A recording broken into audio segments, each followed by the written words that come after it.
This podcast is brought to you from our friends at TenCate Protective Fabrics, Emergency Networking, MagneGrip, and IFSTA.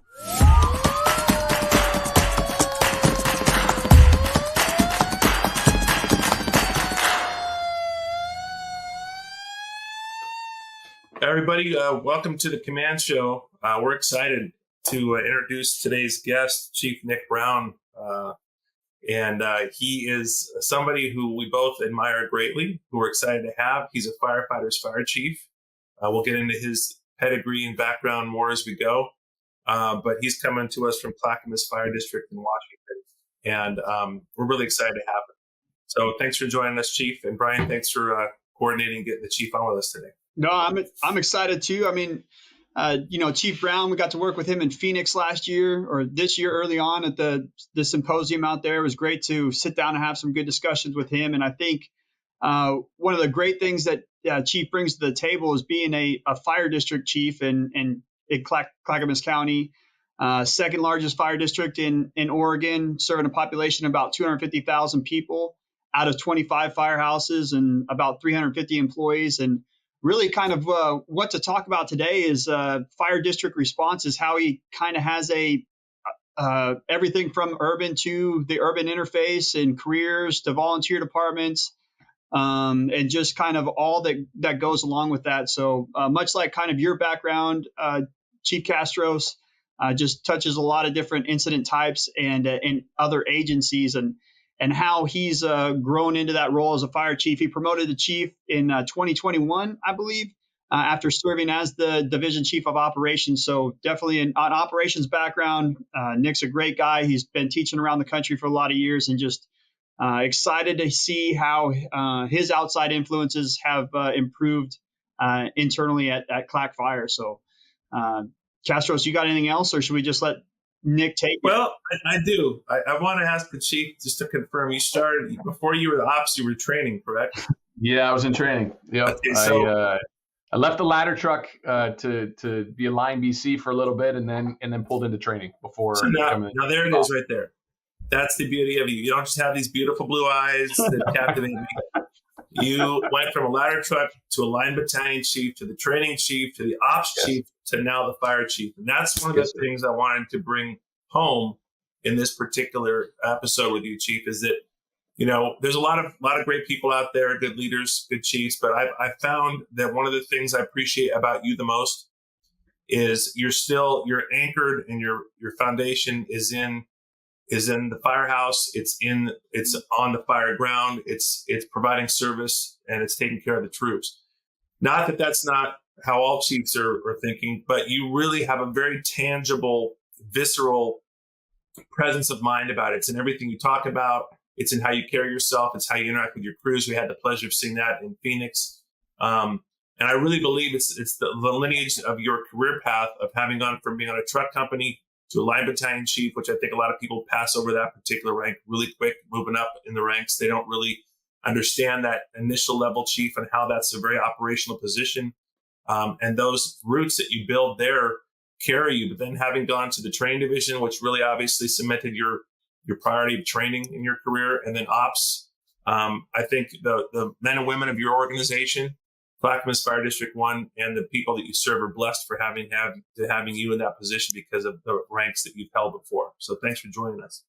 Man, I can't thank you enough, both of you guys. I mean, let's be real. I grew up in the fire service watching both of you, so this is an honor for me to even be here on this with you two. But I really appreciate those words, Chief Kastros. It really, you articulated my why. And so I appreciate that, man. I appreciate those words. No, absolutely, brother. Absolutely. And one of the things we talk about now that we're off and running in this show is the NOSH 5. And Brian and I were talking about that this morning. You know how everything is in the fire service. Once something's been out there a while, a new generation of folks or a new group of folks want to throw holes at it or debunk it. And, I think it's great that we have a lot of banter, a lot of dialogue, and we challenge each other's assumptions in the fire service. That's what makes us great is that. And I just want to be clear about when we talk about the NOSH 5, we're not just talking about line of duty deaths. A cause of death can be asphyxiation. It can be getting hit by a car. It can be a heart attack.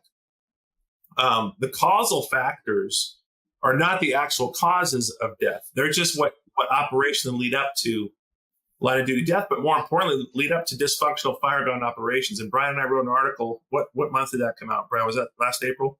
I believe so, yeah. For the PNC edition. Talk about the line of duty death issue is just a part of the NOSH 5. The NOSH 5 is much more than that. It's about communication. It's about accountability. It's about risk assessment. It's about a good incident command structure using ICS, being ahead of the incident power curve, bridging the tactical gap. It's more than just, this is what's killing firefighters. It's way more than that. And I know that you get that. And one of the things that we always emphasize in this radio show is the importance of that mindset of not just being cognizant of what's hurting our firefighters, but what's hindering their ability to do their job, their ability to make a rescue, which I know is near and dear to your heart. And I really excited to hear you and Brian talk about that because, man, if there was ever a chief in a department that is kicking butt on the rescue front, it's your department. So with that, I'm going to kick it off to Brian to fire off some of his questions because I know he's got some good stuff. I love it. Well, I guess, let's start off with the fire district mindset, Chief. So, I mean, if you followed kind of other people in the fire service, Chief Isaacson out of Escambia County talks about county fire tactics and having to be ready from the urban to the rural setting. We've obviously worked together, Chief Kastros and I, with Calm the Chaos, and he does a really good job of trying to apply that across the organizations. But about you, as far as serving in that BC role, then the ops chief role, and now the chief of department, how do you manage those command expectations for people, from bordering Portland to being out in the rural setting and trying to keep a consistent command expectation for your line officers, your command officers in those different settings? Yeah, that's a great question, Brian. And you hit the nail on the head, right? If you look at our coverage area and what we respond to, you said it well. We've got sections of our organization that are very urban, into suburban, into farmland and forest service, right? And so the tactics are different based on where we have fires, right? And something that coming into this organization that was kind of frustrating to me a little bit was we have 3 battalions and we almost had 9 different departments in one, right? So we had no common language coming in. And so growing up through the fire service, it took a lot of, for me, I'm just gonna be brutally raw, and this isn't because you're on here, is that El Camino fire that Chief Kastros ran was really my first glimpse of how a well-oiled machine and running an incident, how it should sound, how it should feel. And so that, as a brand new company officer, that really got ingrained in me, in what it could be like versus what I was used to be brutally honest. So it was really important to me that raising up the next generation of company officers, that we were all on the same sheet of music.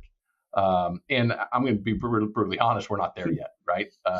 We're striving to be there, but we're still not there, but we are making leaps and bounds every single day. And we'll dive a little bit deeper into this, a little bit of that as we start talking about the outside influences into the organization.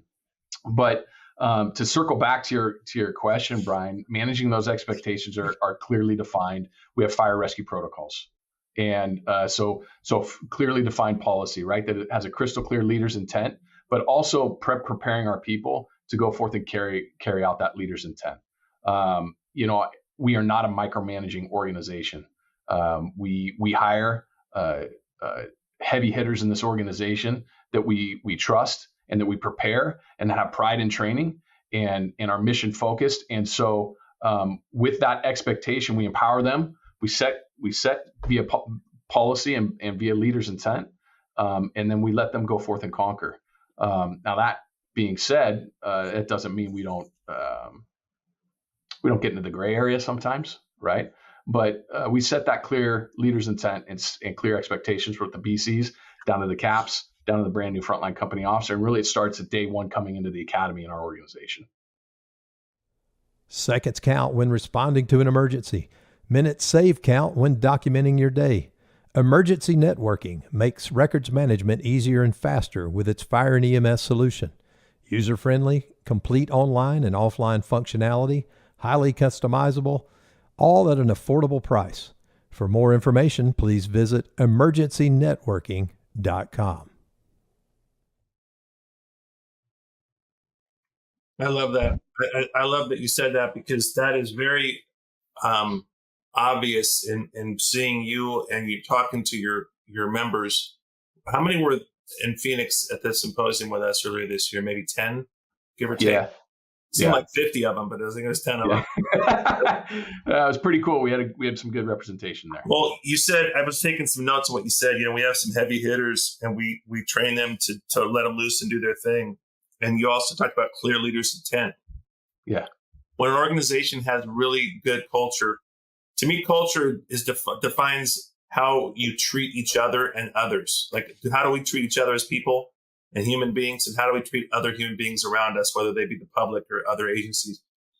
And your culture and how you treated each other was so palpable. And everything you just said about hiring heavy hitters and turning them loose to be mission oriented, and having clear leaders' intent. I mean, it was exemplified in just that short few days we spent together in Phoenix. It really was. It was pretty awesome. I appreciate that, bro. I dive in just a little bit deeper into Brush as you like my why and what we talked about. I'm truly a simple person. There are three things that are the most important thing to me in my life, and that's faith. That's my faith. That's my family, and that's service. And especially the fire service. I truly believe this is a noble cause to leave this world a better place. Dugan said it in an FDIC speech, quoting Kennedy, right? But I truly believe that is, it's a noble cause, what we're doing. And, I love the team. I love culture. And I deeply care about people. And that's the culture that we have here at Clackamas Fire is we have that deep culture of caring about what we do and understanding that what we do matters and that time matters. It matters how quickly we turn out. It matters our initial strategies and tactics from that first new company officer to that battalion chief arriving. It matters how quickly we extinguish. It matters how quickly we occupy the structure. It matters how quickly we search. It matters how quickly we ventilate. All those things matter because it's the time we can't get it back, right? So how do you get the time curve in your benefit? It's in preparation. It's that mindset going in, and that's that mindset of preparing on the training ground, preparing in your battalions, preparing in your station, so that you're all on that same page. So when the bell rings, you're ready to go. So, yeah. I like Chief, how you talk about your fire rescue protocols, and then how you also said you're not a micromanaging organization, and I think that's really, really important. I think most of us who have worked in the EMS side of the fire service, I'm a paramedic, been a paramedic for a long time, have always worked under protocols. I mean, paramedic protocols in the Denver metro area were a massive book. Totally. But I never felt micromanaged. They were just very clear expectations, if then decision making, and they were really just guidance. But that's how you have a single medical director for thousands of paramedics is through that avenue. He doesn't have to constantly check up on you. He just does QI, QA. And I think there's a lot of us in the fire service that don't recognize the difference between clear expectations and protocol driven decision making, and micromanagement. They feel that they're one and the same. Can you just expand a little bit more on that? Because I think that's an important topic. Yeah. No, I think that's great. So, as I dive into this, right, task, purpose, end state, right? That's really truly leader's intent. And if your people, if you have people with the right mindset, right, that come in, if you have somebody that you're I'm all over the board here. Let me back up with the micromanaging aspect, right? To answer your question, because I tend to get going, Brian, you know this about me. We start talking and I'm all over the board sometimes.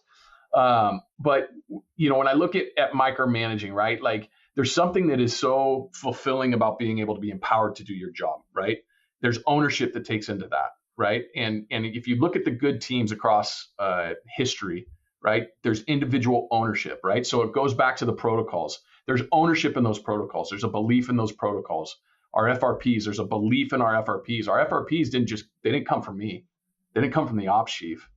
They came from all of us, from the ground level up, right?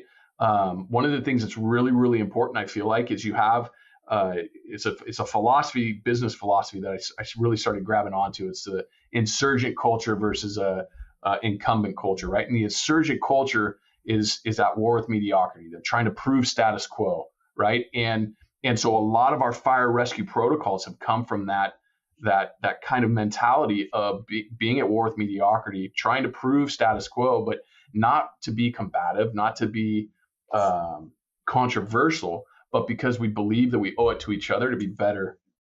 IFSTA is dedicated to updating firefighting techniques and safety through the creation of our manuals, apps, curriculum, Resource One, and more. Our high-quality, technically accurate, and affordable training and education materials have made us a worldwide leader of the fire service. Visit us at ifsta.org for more information. Than we were the day before. We owe it to the public to be better than we were the day before. So our protocols for us, those have been tried and proved, right? And so there's a belief from our people. So when there's that belief from our people in the protocols, then they carry forth that mission, right? And so there's really not a need to micromanage. Our people believe in it, they follow it. If you're running that micromanaging style organization, a siloed organization, or that top-down hierarchical style that's traditionally in the fire service, I'm a firm believer what you create are robots, and we don't want to create robots. We want thinking firefighters, and that's where I feel like clear, deciphered protocols, i.e., if you like throwing the EMS protocols into our fire rescue protocols, it's structured the same exact way, Brush, right? I mean, you've seen them, and having clear protocols that have that clear leader's intent, but gives that opportunity for that firefighter or that captain or that lieutenant to think, because the fire ground that we face, it's not cookie cutter, right? There's one commonality between most emergencies, right? And that's either somebody's life's on the line or there's fire, but the dynamics behind it, they're different, right? So you can't paint your people into a box, so to speak, right? You set the bumpers, mm-hmm. right? And you let them go. And so I don't know if I answered your question. I think I did a lot more rambling than answering your question. I fell in love with you all over but to be honest, in the in the rambling that I just went through, I kind of forgot what the original question was. So we were talking about micromanaging, clear protocols, and what was the other piece of that? The question was, are you gluten free? That was the question. Am I gluten free? Yeah, you just kind of went. And I just went off on a tangent. I went from gluten free to dairy free. I'm sorry. Yeah, Brush. I went off on a little tangent, buddy. Can we circle me back on? No, what exactly? We're good. It's. I mean, I guess it's kind of as long as you set clear expectations, you're allowing them freedom to act within those expectations. And that's how you both agree to it and set them, as you said, as a almost like a contract. Here's what I expect.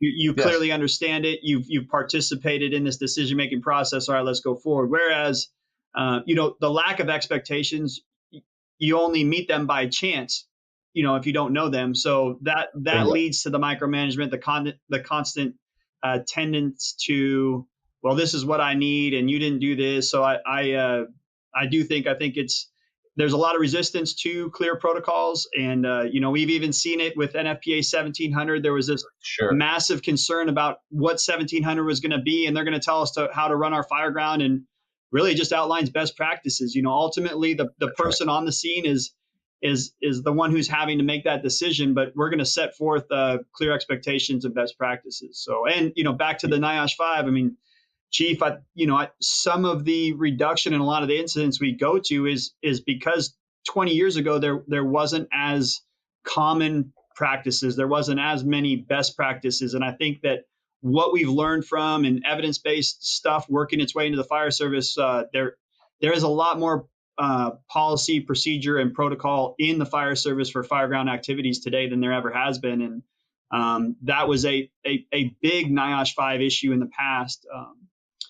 But Chief, I got a follow-up question, but I know Chief Kastros is kind of itching to jump in on some leaders in 10 or something. No, go ahead. Can I dive back just for one second? Sir. Just dive back on, just to dive a little bit deeper. I think it's that evidence-based decision-making process, right? I think that's crucial, right? If you look at a lot of what was, we were using NIFRs, right, to grab some of our data, and that's good. I'm not trying to slam anything, but like it's a small plug for the Firefighter Rescue Survey, right? There's some really good quantifiable data that's coming from that we all kind of knew, right, growing up in the fire service, but we're actually seeing it in context, right? We're actually seeing this quantifiable data that's coming from it, and that's helping to help drive those decisions, right? And it's not only with that quantifiable data, but it's also getting outside of our silos, right? So often as fire departments, we silo up.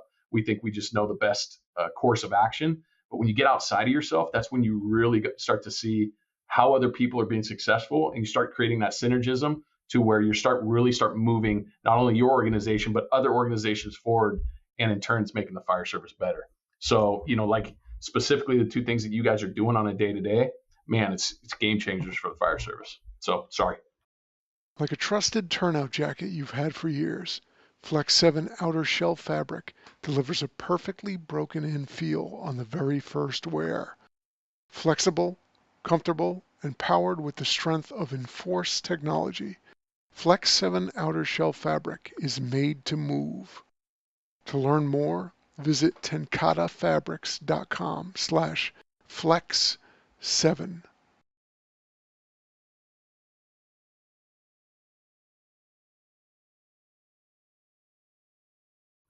Oh, no problem. So and again, back to that fire district process. So Clack Fire, you guys creating this good culture, there's these great practices, but you do interact with a lot of different agencies. I know from that area, and having worked in fire districts before, there's consolidation all the time. I'm in your process of culture development at District 1, you're taking on agencies, you're interacting with other agencies.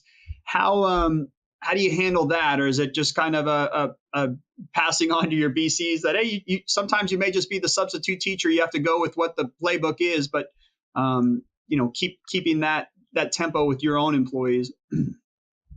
Yeah, it's a great question. Let me start off with the external part, if that's all right. So I think so much of this is it kind of goes back to each individual why for each fire chief, right? Or leadership within the organization. I'm a big believer, and it comes from just life experience. Before I got into the fire service, I'm a firm believer in teams. I'm a firm believer that individuals can do good things, but teams can do great things, right? And so unifying and uniting is really something that we hyper focus on as an organization and as a fire chief. Pride and ego is the downfall to the fire service. It's the downfall to us as human beings. And so I think that the relationship that we have currently with our neighbors, with Portland Fire, with Tualatin Valley Fire, with Gresham Fire, with all the agencies that are around us, with the Forest Service, it's been one of humility and not walking in like you know it all, right? And it's amazing what that does when you start developing relationships with your partners and when you start trying to unite, and you start uniting in that common cause together. And so what that does is that breaks down those silos, Brush, in my opinion. And if we focus on uniting versus dividing, understanding we have the same mission here and we're in this together as one for the same cause, then that starts opening up the door to maybe how we are responding on the fire ground that makes our partners a little bit uncomfortable, or how they're responding that makes us a little bit uncomfortable. And then having those conversations together, it's amazing. Our ops group meets. We were meeting weekly there for a while, but it's every couple weeks with our neighboring partners. And so we talk everything from operational FRPs to just the day-to-day grind of things. But it's those relationship building that helps us to when we arrive on scene and something's off base between our BCs, that they go up and they have the conversation and they ask, what's going on? Why? This is what I'm seeing. Why did we do it that way? We have hot washes after every single incident. Doesn't matter if we're in Portland, or doesn't matter if we're here. It doesn't matter if we're in Tualatin Valley. We rally up the troops and we talk about the incident. We just had that a fire on 99 where we had Portland fire and Tualatin Valley fire. And we circled up as soon as we were de-escalating the incident and talked about it. What went well, what didn't go well. It's things like that help, and they help break down the barriers, and they help us to operationally and strategically progress in the fire service, in my opinion. Internally. So internally, it's much of the same thing. We're not, I don't want to come off like we're this perfect organization. We have amazing people, but we're still flawed human beings. But the focus for me as a fire chief is uniting versus dividing.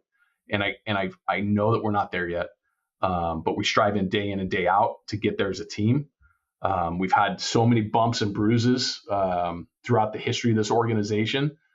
We've stumbled and we've fallen. We have blood, sweat, and tears to get to where we're at. But I firmly believe that through those adversities, through getting it wrong, it helps us to grow and become who we're meant to become. And so, it makes it in the end all worth it.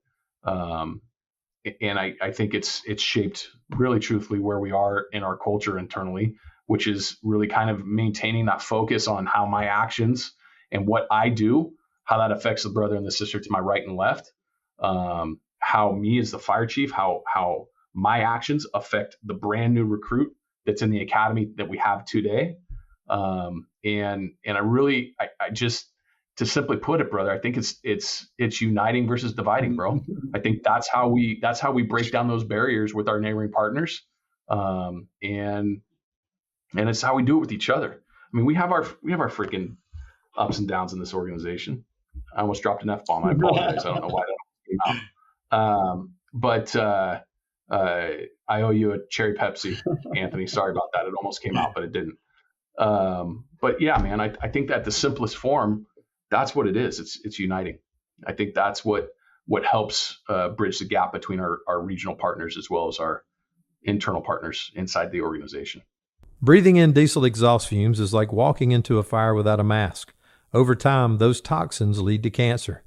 Protect yourself with MagneGrip, the easiest, most reliable exhaust removal system that features a true 100% seal to eliminate diesel exhaust fumes. To get free grant assistance, visit MagneGrip.com. I'm taking copious notes on what you're saying here. You put on a clinic right now. This is beautiful. Whatever, man. So you mentioned Tualatin Valley. We shameless plug. We had the honor and privilege of teaching Comcast, training the trainer to them 2 years ago. We're coming up to your shop, I think, next year at some point. Yes.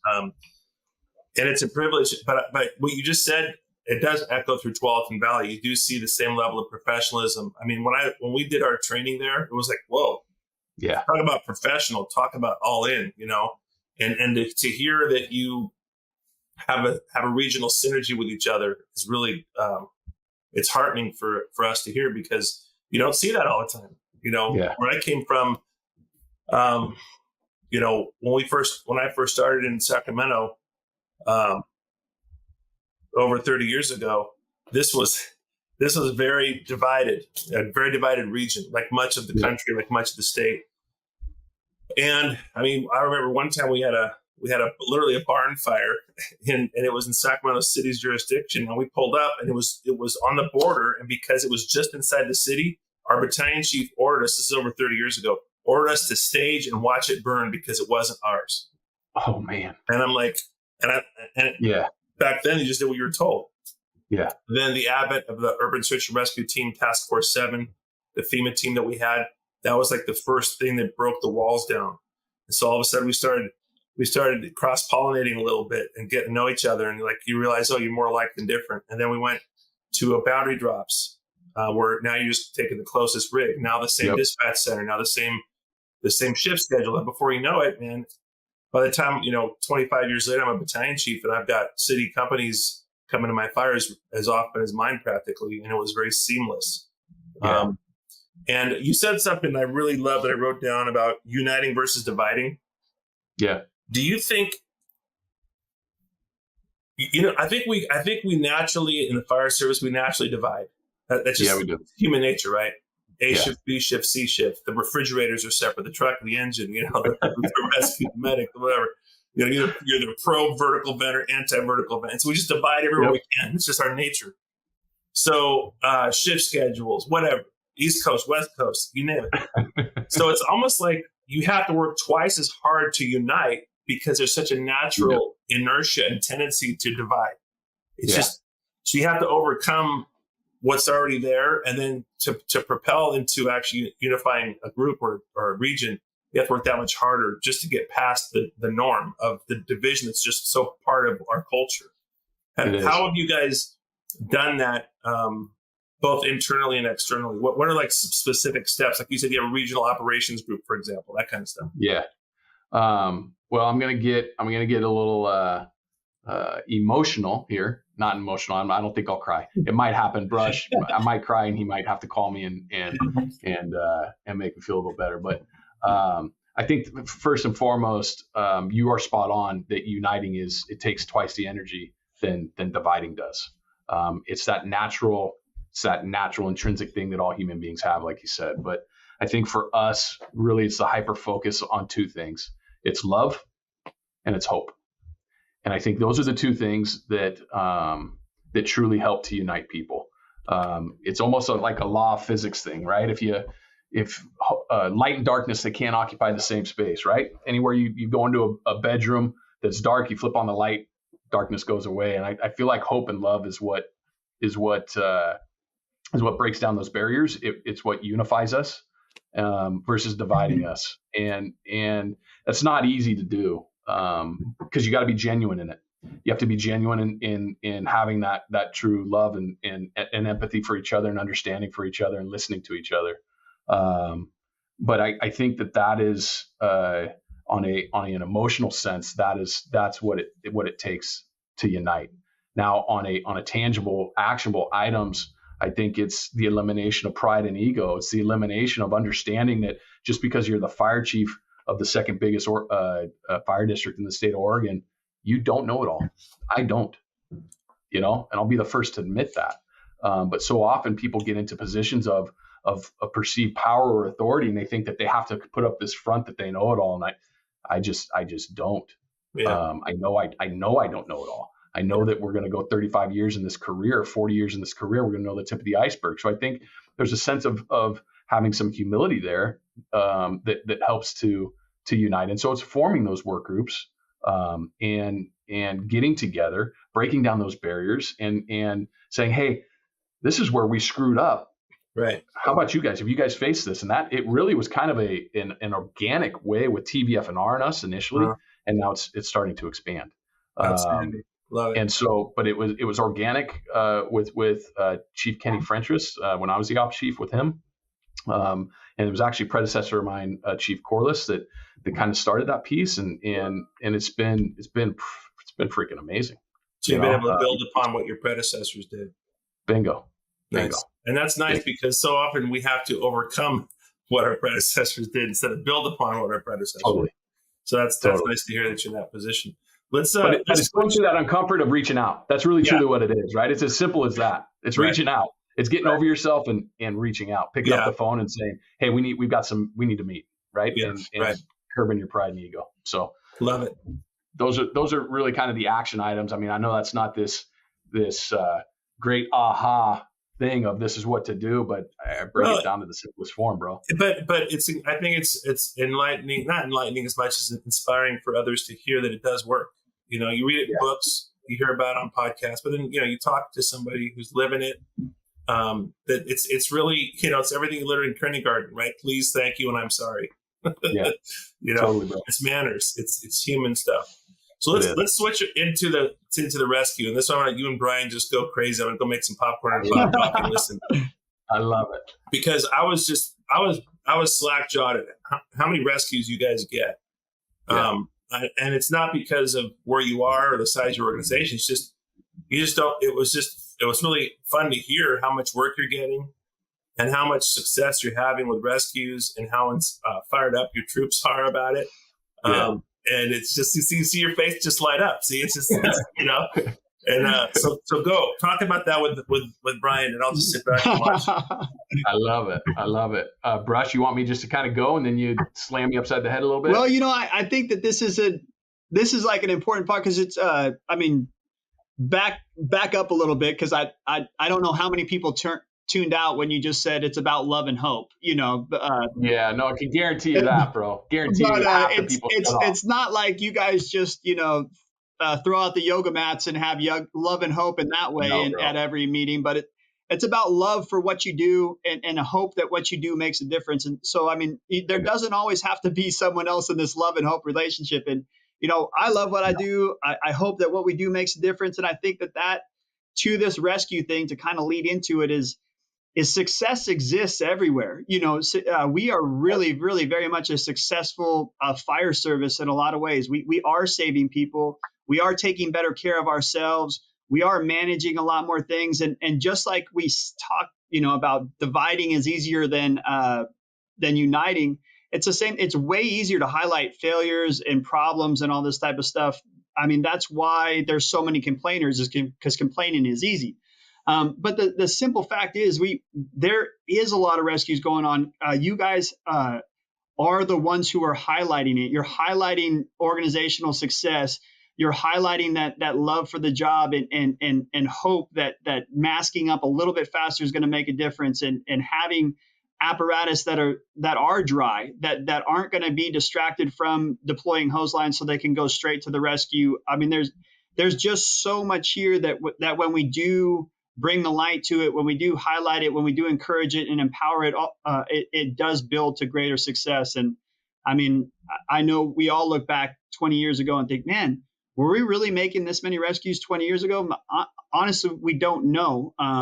And I hope that we get to a point where we have 20 years of data and we can say, yes, we are making more rescues. But right now we're just flipping the switch on organizational success, and it makes people feel better about what they're doing. And I think that's a big part of what you guys have done, is said this is the goal, and think of how hard it is on us when we lose somebody.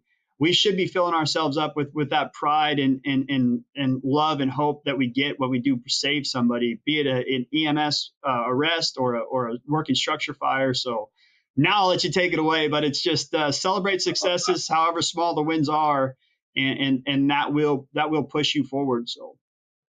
Yeah, no, I appreciate you saying that. I think it's a focus thing, Brush, right? Like, mm-hmm. I remember when I started the fire service. When you're 23 in, right? 24 in? Yeah, in career. Yep. Yeah. So you have me by 2 years, right? And so, but when we started, I don't know.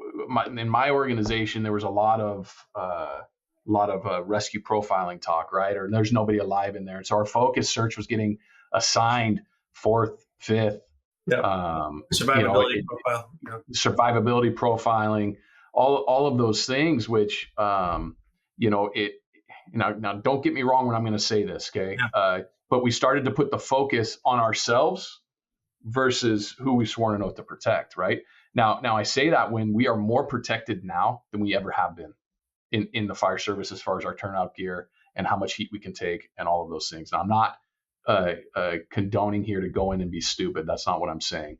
But we definitely, in our organization, when I first got into this organization, that was definitely the focus, right? And really, I'm just going to get a little bit personal here. I'm going to throw 3 names at you: Wani, Apollo, and Ledoux. Okay. Now Apollo's 5, or was 5, and Ledoux was 4, and Wani was 2. And Wani made it out of this 2-story apartment fire that we had, and Apollo and Ledoux did not. And that's that one incident that you get that really starts to change the culture of an organization. We were an organization that we assigned search 4th or 5th. And our hose package, our extinguishment package, flat sucked. We're flowing 75 gallons a minute, not realizing it. Our topside culture wasn't the best, and our search culture wasn't the best. And those three names right there are names that started to have us prove status quo, starting to look at our operation. And our focus was back then was just, we don't find victims, right? You never find victims. And that fire right there is what flipped us as an organization. And we started looking at ourselves, and we started looking at our operations, and then we started to look and get outside of ourselves, and recognizing that we siloed up as an organization. And this wasn't the fault of anybody specifically, right? It's a reoccurring theme throughout the fire service, is everybody silos up. We had amazing talent. We had amazing people. It's the same people that exist currently, but we just siloed up and we didn't know what we didn't know. And so getting outside of yourself and letting go of the pride and ego and reaching out and seeing how other places did it really started to shape where we are today. And then to piggyback on top of that, it's really starting to flip the focus and why do we track how many civilians we've lost? Why do we track how much buildings damage was lost? How about buildings saved?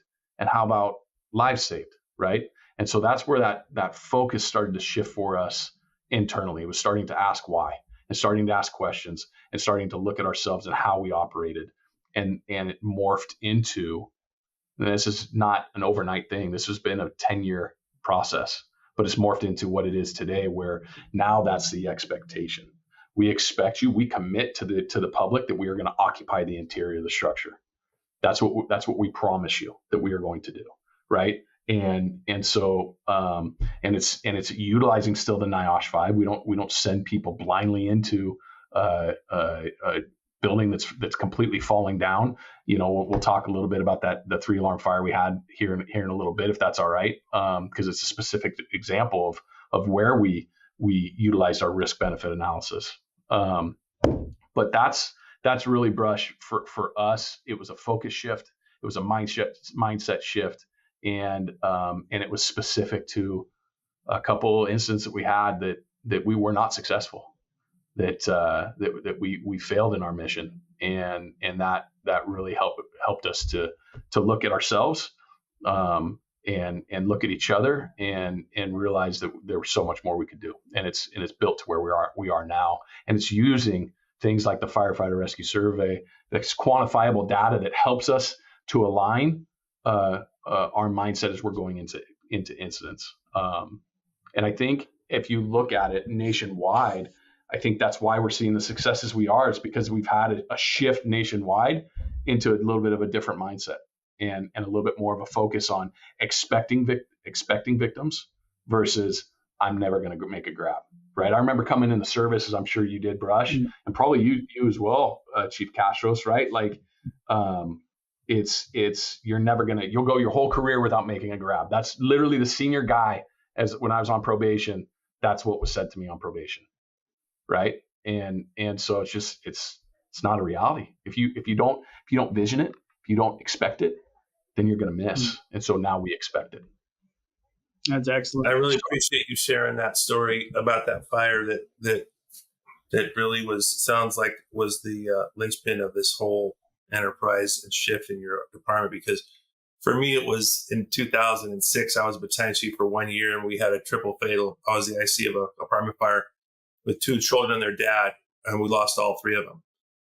And that sticks with you the rest of your life.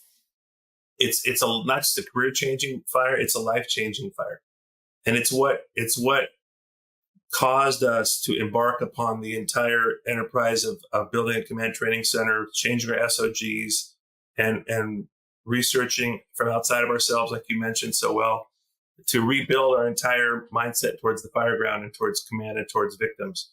And then we had a second shot at it as on El Camino. And after 4 years of all that hard work, we had a chance to apply what we learned in a very similar scenario, which was uncanny.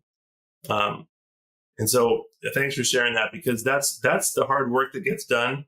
And what we want and hope as we get to the level you are, Brian, is that as you're at that level of your career, that you can pass on that wisdom, you can pass on that passion that you experienced so viscerally, you were there, and you get emotional about it, can you pass on the same passion to somebody who wasn't even in the fire service at the time, 10 years later, 15 years later, and light a fire under their butt to continue the work that you've done to continue to save lives? That's the magic sauce. And you guys are doing it. That's you guys are doing it. And so that's just beautiful. So I appreciate you saying that. But the reality is we look at the guys like you two, and that's what's helped drive it as well, right? Like, I can't tell you how many people in our organization have watched that El Camino fire. I think I've watched that thing thousands of times, because in my preparation of becoming a company officer, right? Seeing what Chief Brush does and what you guys do, it's making the fire service better. And so I appreciate you saying that and highlighting Clackamas fire. But the reality of it is this is all of us. We're all in this together, and it's some synergism that has happened between McWilliams and Chief Brush getting together and talking, right? Or Ted Willard, Battalion Chief Ted Willard, and you, Chief Kastros, talking, right? So I mean, there's just all of these things. Like it's getting outside of ourselves. That's how you get better. Well, you mentioned two things, Chief. You mentioned your faith, which we all three share, and you mentioned service, and those things go hand in hand. They're hand in glove, and there's no higher calling, like you mentioned, right? And there's no, I mean, when you're doing what God created you to do, which in our case is save lives. Some people it's to serve through healthcare. Some it's to lead in a business setting. Whatever God made you to do, when you know in your heart you're serving the people around you, you're making their lives better. It's a wonderful feeling. And when you're able to do it like we do, it's crazy that we get paid to do this. It's insane, buddy. It's crazy. Yeah. And I think it's a very important, talk about, it is motivating to know that we save things. And I think that's a really important part of our future. I'm a training chief, and recruiting is part of my job. I have a young son who's getting interested in the fire service. And, most recently we were at a VOTEC Fire Academy graduation, and the students are encouraged to ask chiefs questions about the fire service and what they're getting into.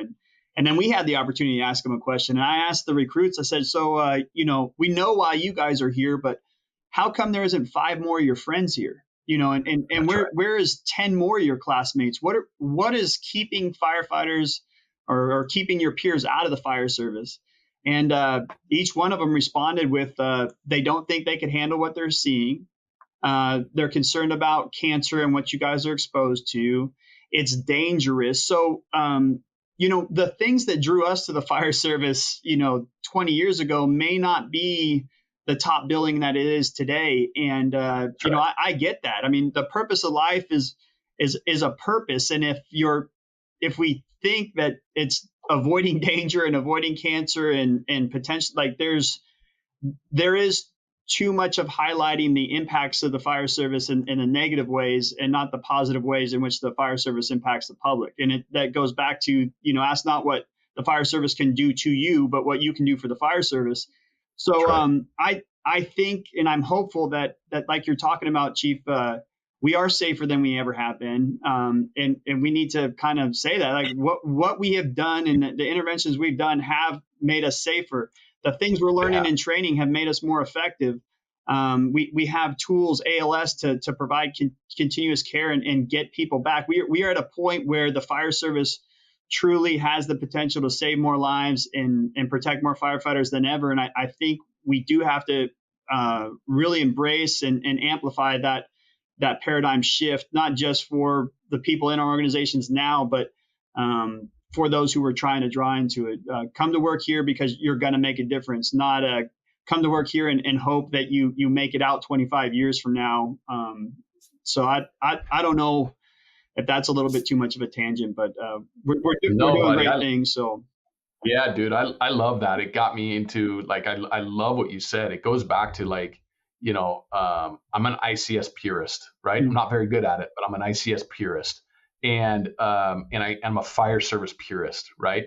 And why we exist is to save lives, plain and simple, whether that's a cardiac arrest or somebody's trapped in a structure fire. And I think that there's been a little bit of mission drift in the fire service.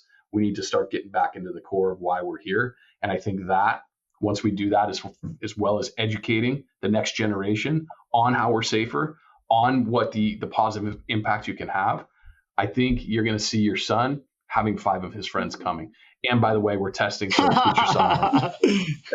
Let's get him on over here. Yeah.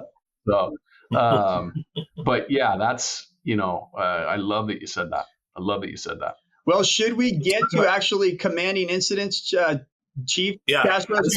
You want to talk about some of the incidents? Because Chief Kastros, you've worked with Chief Browne's battalion chiefs at a command training. You guys, was that the Fresno one, or was one in California they flew down to? Okay. Kern County, yeah. Mm-hmm. Kern County, yeah. Yeah, they came and it was great. And I think I'm not sure if Phoenix preceded that or that preceded Phoenix, but Phoenix preceded that. So the guys came down to you about 6 months prior. I think it was the summer, and then we were in February in Phoenix, right? Yeah. Right. Okay. Yeah. And again, it's very rare to find a leader like Chief Browne who really understands leaders' intent. It's not just a punchline you say it in the speech and then walk off and take a nap. Leaders' intent is the culmination. That to have a culture, a mission-driven culture, a leader's intent with that kind of ownership is the culmination of a hell of a lot of hard work before an event ever happens, whether it's a call or a structured fire or a rescue or a cardiac arrest, or before we interact with the public. There's a lot of work that goes into it to where you can actually say those things and it actually works and it matters and the troops are going, yeah, that's how it is. Otherwise, it's just lip service. I've seen it be lip service, and where people like to use punchlines and buzzwords. They don't know how to put the work in to create that environment that we saw at these 2 workshops with your battalion chiefs and your troops, where they know their job. They're fired up. They own it. They know their SOGs. They're all in. But they also know that they're empowered to make decisions, and it's not about being perfect. It's about accomplishing the mission and serving. And if they make mistakes, so be it. We'll learn from it. But they're not going to let that stop them from making a decision. And that is what's so nice to see from the top down.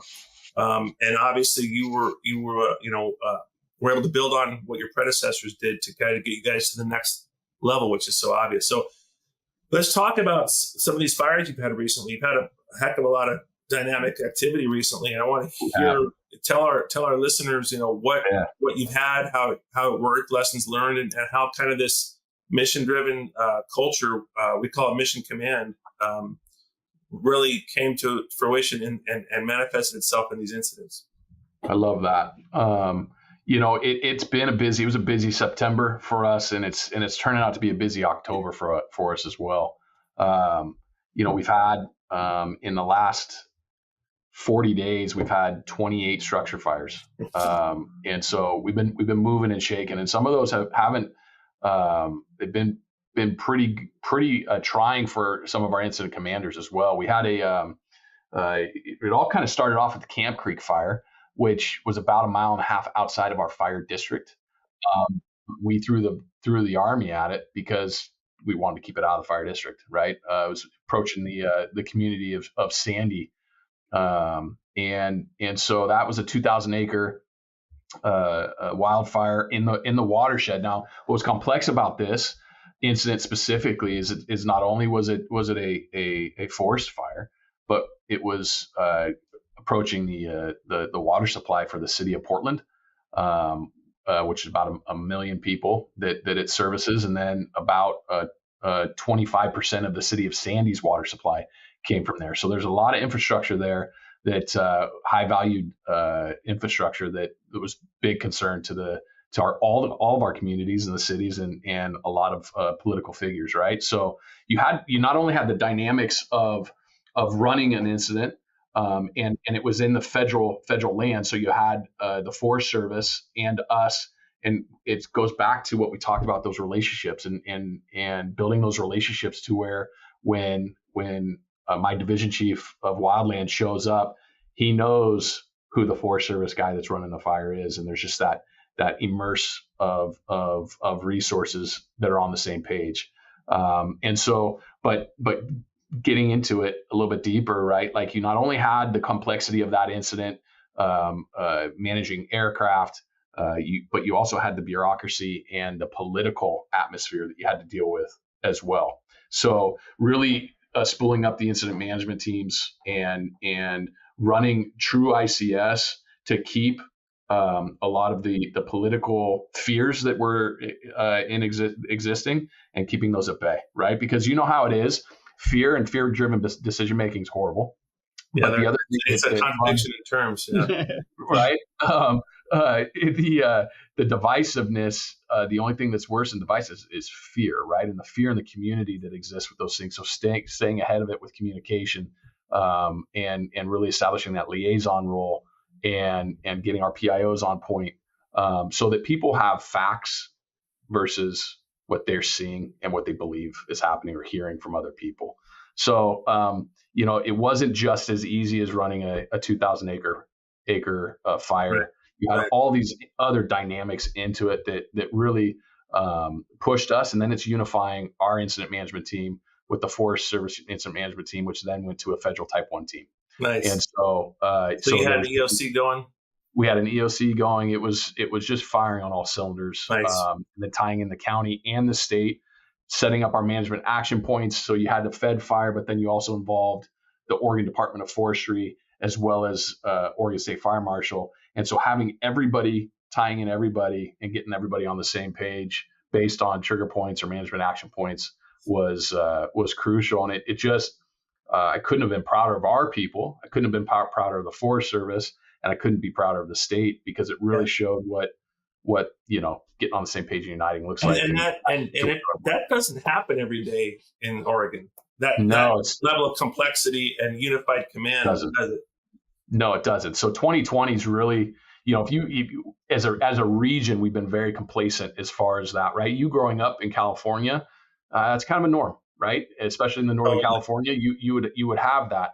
In Oregon, we've been mostly wet most of the time, right? And my whole entire career here in Oregon, it's 2020. It's just breached the west the Cascades, and so now it's happening on a more frequent basis. Yeah. And so we're just trying to get ahead of that curve.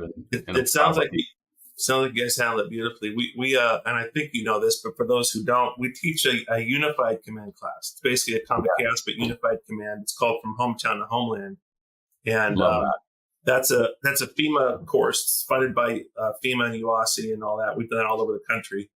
And we actually did it twice. You have to text me that course. I will. We've done it twice for Las Vegas, Clark County, and their partners, and we did it about 6 months before the Mandalay Bay shooting. Yeah, and they found they were really, to their credit, that region, like you, it's Las Vegas. What's going to burn, But they had that Mandalay Bay shooting, and they were ready for something on that level because of the active shooter trends, unfortunately, in the country. And they were really ahead of the curve. So when we did our class, we had 50 people in the class from law enforcement and fire, from county and city, EOC people, everybody that would have been part of a large incident. And sure enough, that was just one of many things they were doing of their overall enterprise to build the unified command capability in the city, in the region. And sure enough, 6 months later, Mandalay Bay happened, and talk about making the best of a terrible situation. They did a magnificent job. And the fire chief, Greg Castle, who I think you guys were separated at birth, he's doing some amazing work with hospital area command because of the way that the mobile nature of the walking wounded going all over the city, and not really having a localized focal point of an MCI. It was a citywide mobile MCI, and having to get a hold of the hospitals. He's actually created a curriculum and written about it, and he's one of our newest instructors. We asked him to come board on our team to help teach this class. Sweet. And lend his incredible experience. So, knowing that it's not something that you do every day, like down here in California, that's just part of the course. But it says a lot about your foresight and wisdom looking ahead, like you were talking about earlier, building those relationships. So, didn't you mentioned a 3-alarm job you had?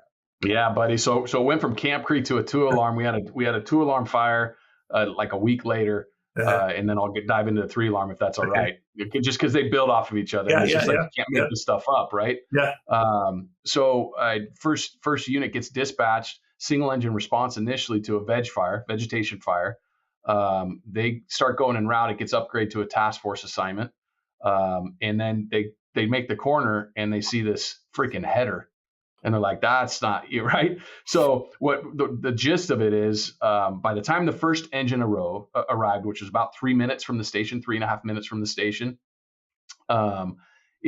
this natural veg fire had extended into 80 arborvitaes, caught a triplex on fire, was in between this triplex and 80 upper end cars from a car lot that were on fire, and then was extending into a 2-story apartment complex, right? That's on arrival. That's on arrival, right? So immediately went to a second alarm. Resources got there, and they did just a heck of a job. They kept it from extending into the interior of the 2-story apartment. The triplex was a fight, but the thing about the cars they were just stacked in like cordwood, right? So getting in there to put out the fire was super, super tough. But we had Tualatin Valley, Portland Fire, and Clack Fire obviously on that. But that was it was a lot to that, because not only did you, again, it's throwing our BCs into not just running a fire, now getting ahead of your water purveyors, DEQ, the EOC, because of now you have fuel running into the waterway, all of those things, right? And understanding truly the complexity of incidents. Just, it's not just commanding a fire. There was a lot more to it. Right. So we work into that. So we're like, okay, hey, this is turning into being a little bit of a month. And then we have this 3-alarm commercial fire in the middle of the night. Now, what's significant about this 3-alarm commercial fire is this has been a hazard building for us for some time. This is the 3rd time it caught on fire. A lot of houseless population living in there. The building was supposed to be demolished in April, and kept getting pushed back based on timelines. We had a fire in it a couple weeks prior. My fire marshal wrote a letter saying, you need to either level this building or turn back on the water supplies to it.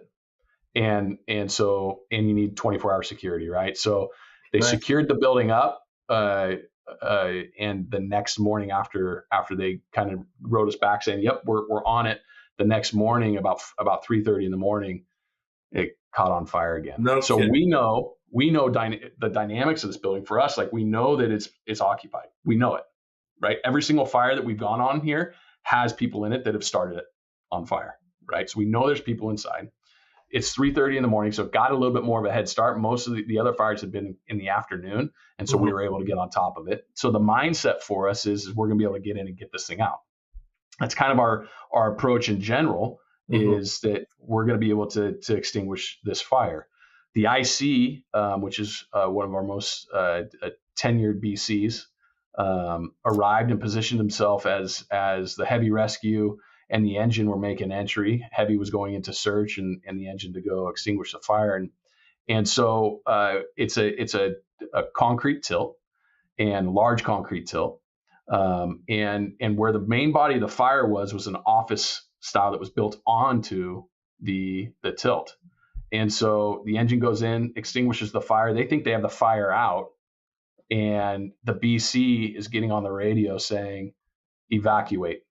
And hits the warble tones, right, to evacuate them. So they're sitting there looking like, what's going on? The fire's out. Why are we evacuating?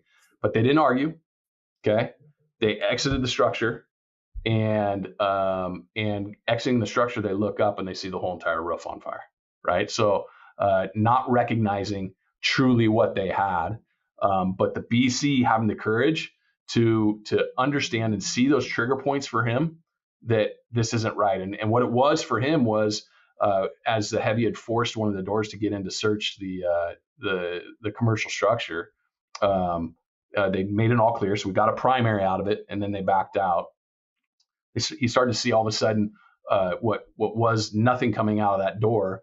All of a sudden he starts seeing white smoke coming out of it. And then pretty rapidly he starts seeing white change to dark. And he was just like, time out. Okay, so we've had condition change. This isn't matching. Yeah. We're pulling everybody out, especially knowing the dilapidated building that it was, based on it being vacant for a couple of years, 3 fires previously. So he pulls everybody out, and it was, by the time the crews got out, the whole entire roof was on fire. So multiple starts inside the structure that weren't caught on arrival because the size of the building. But it was a great heads up by the BC and good internal fortitude to say, hey, we're not going to get this one, back out, right? Because that's something that we don't, in our organization culturally, like it's like a fight. We don't lose. This one was going to be a loss had the BC not done what he did. And so that brought in, 3 alarms. That brought in a couple BCs from City of Portland. It brought in a couple ladder trucks from them. We had 98 firefighters on scene. But the next level of complexity for this was there's asbestos, known asbestos. And so we get that information, and you have the fallout from this building catching on fire, and you have an 8-story apartment complex right up against it. So you had a shelter in place order for about a quarter mile, then an evacuation. So that got complex. And so EOC for the third time in 2 weeks was getting activated. It really is, as far as as you talk about utilizing the incident command system. It was utilized on all 3 of these. I mean, it's always utilized, but I'm talking about the complexity and why it's so important to set your incident up right. These 3 incidents were the exact reason why it's important to do it right. Exactly. I hope you really take advantage of that last one, Chief, because I mean, it's very rare that you get the opportunity to have a strategic shift in an incident like that, and then to have it go well. So hopefully that's one that you really do take good note on, really do share across the board, because that so often we learn from those in the negative outcome. And I know Chief Kastros does a good job of talking about strategic shifts, but that's a big thing, to pull others back and then get a whole nother resource order for a change of direction in the incident while it's evolving in front of you. So, and hats off to you on that. I mean, that is a very, to go defensive is one thing, but then to restructure, reorganize, and set up for, really our 2 different fires on the same location is a powerful tool. So, I mean, that alone would be a great one to mine your brain on as far as lessons learned, because those are unique situations when they go well. That'd be good to get your ICs for these last 2 you described on the show, because they could really get into that command and tactical piece for us. I think it'd be great, because like Brian said, I mean, and it's even harder when you have an aggressive culture like yours. Totally. So and like the same people we're talking about, right? Telling them, like, he was on. I've got peeps that, like, you're not telling me to get tied up, right? Like, but to have them step out and listen, like, that's discipline. Yeah, that's respect and trust for the IC, and it's discipline, and that's that's great. The fire ground free safety. Nothing's getting by me. That's right. Ronnie Lott, baby.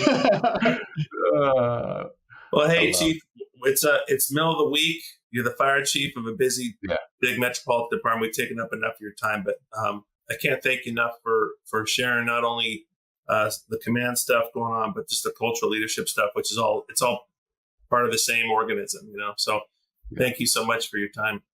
I agree. I may have to pitch for a part 2. I love it. I think so. I think we need to do a part 2 with some of your ICs. I love it. Let's do it, because they're great guys, and you're gonna be meeting them soon. So I can't thank you enough. Like, for me, you're two individuals that I look up to most in the fire service, and so honestly, like, you called to ask me to be on it, I was like, what? So I can't thank you enough for thinking of me and letting me come on this and to shoot with you guys. You guys are awesome. Thank you, Chief. Thank you. Feelings mutual.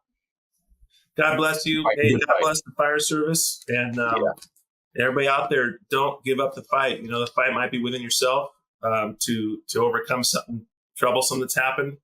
Turn it into a positive. We talked about a couple of experiences that were sentinel events, but you can turn those into something that could be not only life changing for you or your department, but for the fire service. And just take care of yourself, your family, And God bless those who serve and those you serve and lead. Thank you, brother. Thank you.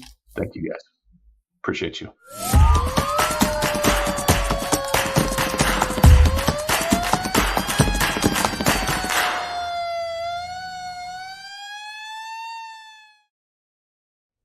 Seconds count when responding to an emergency.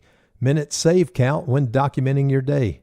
Emergency networking makes records management easier and faster with its fire and EMS solution. User-friendly, complete online and offline functionality, highly customizable, all at an affordable price. For more information, please visit emergencynetworking.com. IFSTA is dedicated to updating firefighting techniques and safety through the creation of our manuals, apps, curriculum, Resource One, and more. Our high-quality, technically accurate, and affordable training and education materials have made us a worldwide leader of the fire service. Visit us at IFSTA.org for more information. Like a trusted turnout jacket you've had for years, Flex 7 outer shell fabric delivers a perfectly broken-in feel on the very first wear. Flexible, comfortable, and powered with the strength of Enforce technology, Flex 7 outer shell fabric is made to move. To learn more, visit tencatafabrics.com/flex7. Flex 7, powered by Enforce technology. Only from TenCate Protective Fabrics. Breathing in diesel exhaust fumes is like walking into a fire without a mask. Over time, those toxins lead to cancer. Protect yourself with MagneGrip, the easiest, most reliable exhaust removal system that features a true 100% seal to eliminate diesel exhaust fumes. To get free grant assistance, visit MagneGrip.com